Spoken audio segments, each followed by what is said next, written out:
C'est le rendez-vous du jour avec vos traders, deux professionnels qui vont vous offrir leur vision graphique, technique de la tendance du jour. Le match des traders qui accueille ce matin Jean-Louis Cussac depuis Perceval Finance Conseil et Romain Dobré depuis la cellule Info d'Experts de Bourse Direct. Bonjour messieurs et merci d'être au rendez-vous. Romain, quel regard portez-vous sur ce CAC qui a décidé de casser, de menacer les 7003. Qu'est-ce que vous en dites ? Bonjour Cédric, bonjour à tous. Que la consolidation qui était verrouillée se met un petit peu enfin en place. On avait évoqué des signaux graphiques de retournement possible, de tendance, en tout cas de consolidation possible plutôt, avec notamment une structure qu'on avait évoquée la semaine dernière, dans le courant de la semaine dernière, qui s'appelle une vague de Wolf, qui est une structure graphique qui donne des indications baissières, comme vous l'avez compris. On en avait indiqué une ensemble il y a plus d'un an de ça avait donné un mouvement de baisse assez marqué en début d'année dernière.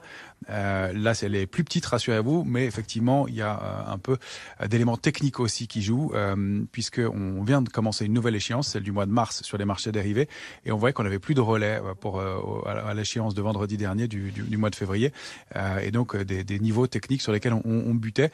Ça se matérialise et la baisse se met en place. Alors elle se met en place de façon très canalisée, très verrouillée. Pourquoi ? Parce que on a des options de vente qui sont très denses, entre 6800 et 7300 points. Donc des opérateurs qui sont prévenus, qui attendent la consolidation. D'ailleurs, si on regarde le marché des options à Paris, on constate qu'il n'y a pas du tout d'intérêt sur les options de vente au-delà de 7300 points, comme si les opérateurs n'envisageaient pas le débordement de ce niveau, en tout cas dans l'immédiat. Donc en revanche, ils sont prudents, ils sont protégés jusqu'à 6800.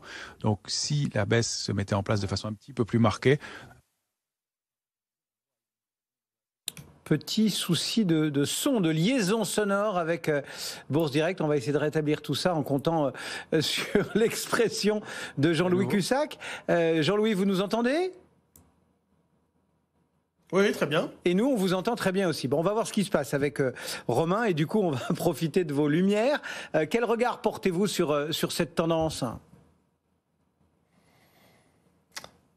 Écoutez, on a des mouvements violents, sans rencontrer de résistance, très aux mains des algorithmes. C'est pour ça qu'ils vont tous dans le même sens au même moment. C'est assez étonnant, mais c'est un peu normal en même temps, puisque les différents acteurs des marchés ont vraiment du mal à établir de vraies convictions sur un niveau de prix comme 7003, 7004. C'est-à-dire que quels seraient les catalyseurs pour faire encore progresser, etc., etc. On a beaucoup de questions qui se posent évidemment sur l'inflation, les perspectives de croissance, etc.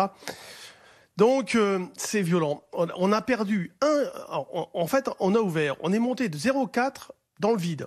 Ah tiens, surprise, c'est bizarre, on était autour de 7325 sur le futur, on monte à 55, ok. Et là, on perd pratiquement 100 points en ligne droite. Et là, on est en train de remonter de la même manière.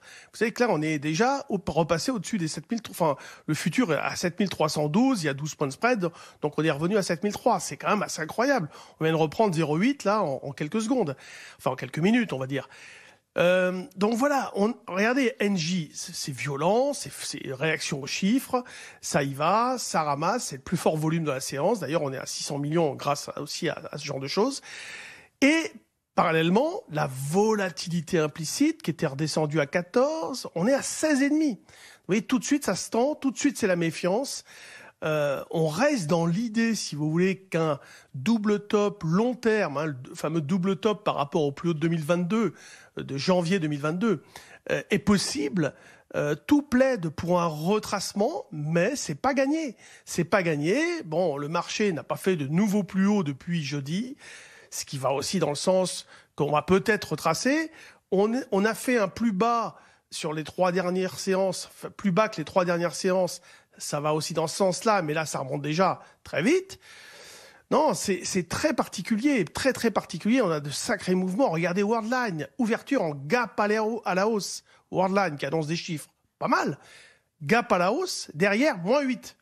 C'est quoi ce truc-là ? Vous voyez, il y a de quoi se poser des questions. C'est violent, c'est très... Parce que tout d'un coup, il y a eu quelques ventes, les algos ont suivi, et puis ils ont tout défoncé à la baisse. c'est très particulier. On a Poutine qui est en train de parler. Alors là, évidemment, je ne sais pas ce qu'il est en train de dire, mais tout ça amène un peu de stress. Alors, pour l'instant, en tout cas, on n'a toujours pas le signal que le marché est prêt pour un vrai retournement, enfin un retournement pour un gros retracement. Non, pas encore. Allez, merci. Donc Jean-Louis Cussac, on a retrouvé a priori la liaison avec Romain. Donc on vous laisse terminer votre propos, Romain, sur cette tendance effectivement un peu particulière du marché. Oui, effectivement. Donc, graphiquement et techniquement, des signaux de faiblesse depuis quelques heures, contre un niveau de technique 7386,5. Ça va être vraiment le plafond de verre maintenant. En même temps, une consolidation qui se met en place de façon verrouillée parce qu'elle est assez attendue par les opérateurs avec de la protection dans les portefeuilles.